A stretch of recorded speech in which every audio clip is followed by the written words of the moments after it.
Hello again, this is Talon from the Fantasy Ground Boards, and this is part 2 of a 3-part tutorial designed to introduce new Pathfinder Society players to Fantasy Grounds.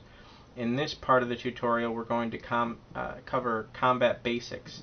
Included in that will be initiative rolls, a discussion of the combat tracker, how to make attack rolls, applying damage, using modifiers with the modifier button, applying effects, targeting on the map and in the combat tracker, attacking multiple creatures, and advancing the combat tracker. Okay, to begin with, I'm going to have to apologize because the screen is going to be very cramped here as I try to make everything that we're doing legible. So I may pause from time to time to zoom into a specific area, but I'm hoping that everything we're doing is visible to the naked eye. We covered in the last round a discussion on initiative. If I double click on my character's initiative button, so for Ironjaw down here, you'll just double click the initiative and you will see that that roll of 7 is now in the initiative tracker and he's in the 7th position. So initiative is a very simple matter of rolling the button there. You can also drag and drop the initiative button and roll the die in the chat window.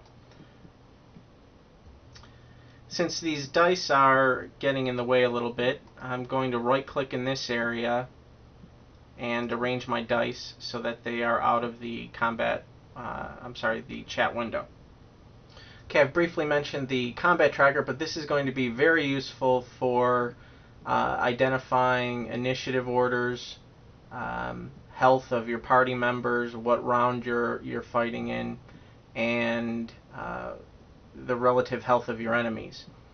So right now we are in round 1, and it is the Dire Rat's turn, and we'll talk about how they are going to make rolls and apply damage. But let me pause that because as a player you're not going to need to know that, so we're just going to advance past them. Okay, the Dire Rats have delayed their turns. It is now Ironjaw's turn to attack.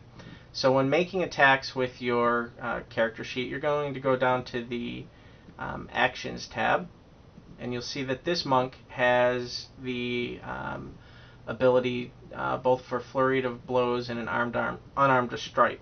Now with Flurry of Blows, he's going to be able to attack multiple attackers. So let's take a look at how that's done. First off, the monk will have to target his opponents that he's going to apply the attack to. So in this case, he's going to attack Dire Rat 1 and Dire Rat 2.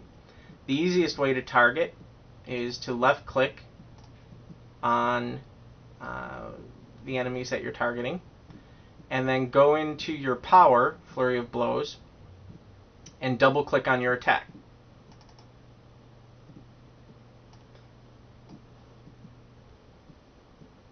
You can see from the chat window that both of those attack rolls were made. The first one of an 8 missed Dire Rat 1. The second one against Dire Rat 2 was a hit.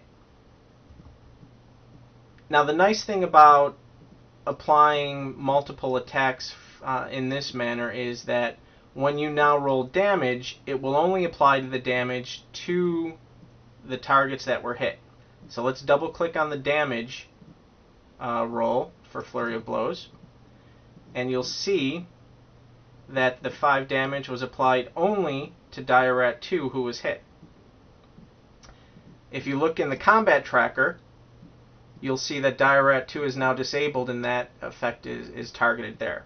Now if the monk were, and for purposes here we'll just show it, if the monk were only going to make one attack, you have the option of not just double clicking in here, but if you want, you can roll your attack either in the map or on the combat tracker. So if you drop it on the map, wait till the name of the monster you're attacking shows and just drop it on the token, and you'll see that that was a miss.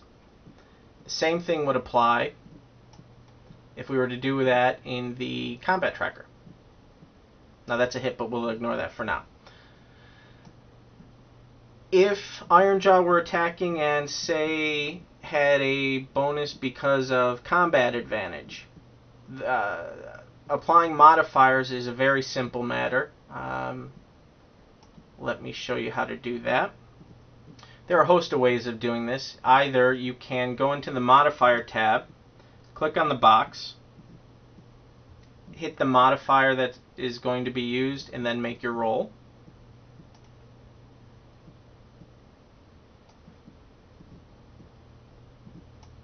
And you'll see that where he had a +4 before, he has a +6 because that took into account the modifier. If you were frequently using that modifier, what you could do is click on the bonus in the modifier box, left click and drag it into one of the hotkeys, and if you wanted to change the name of that hotkey, right click, edit label, and we're going to call this miscellaneous bonus.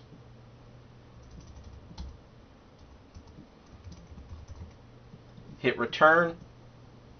Now when he makes that roll, if I left click on that hotkey and make my attack,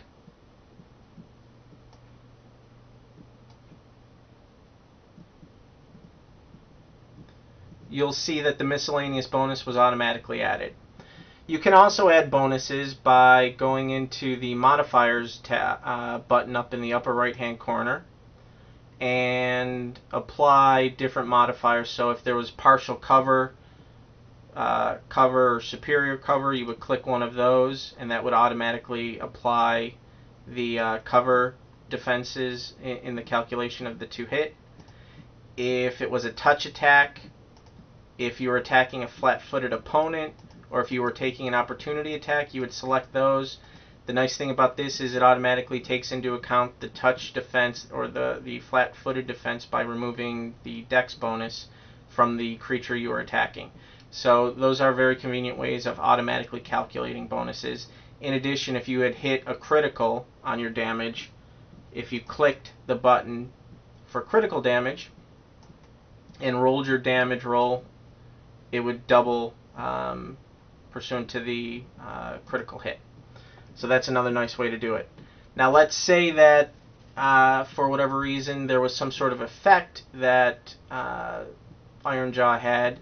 Either it would be programmed into his actions, or if the DM has included any effects that are shareable with the players, you could go into the effects button up here in the upper right and automatically apply those. I've added just a couple. These aren't technically effects, but I've added some modifiers for charging, for squeezing, etc. You'll see that if I were to bring this onto the character who was fighting defensively, say Ironjaw, I left click and drag that onto him, the effect is automatically added, and the penalty to the attack roll and the bonus to armor class would automatically be added in. The DM has the ability to remove those at a later point. Now advancing to the next character, when you're done with your turn, you just have to hit the turn complete button down here, and we move to our magic user. So moving to Lucia, now remember I'm taking care of 2 characters here, so I have to make her active by clicking on her portrait. And I'll go to actions, and a few things to know about when you're playing a spellcaster. First, if you want to keep track of your spells, at this bottom area you're going to go into combat mode. Whenever you cast a spell, you're going to click it. When you've used up your allotment of spells, you'll see all your level 1 spells are here. If we've used all our spells, they are no longer available for use. If you want to bring them back, go into preparation. Go into the standard mode and remove the ticks.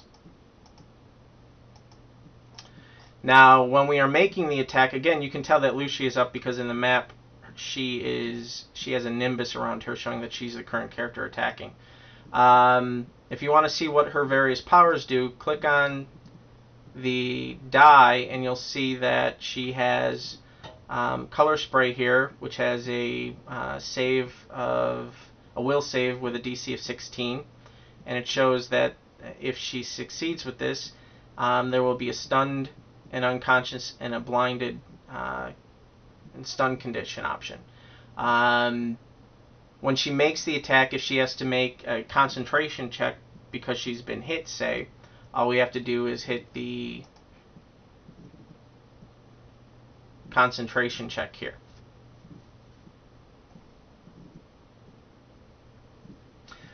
Same thing goes if you go to the main page. If you're making a combat maneuver, you'll see your combat maneuver bonus here. If you double click there, you'll see the combat maneuver roll here, and your combat maneuver defense is also listed up here with your defenses. I'm ending this one abruptly, but I think I've covered all the basics of combat, and I need to move on to part 3, which will cover some miscellaneous rule set provisions.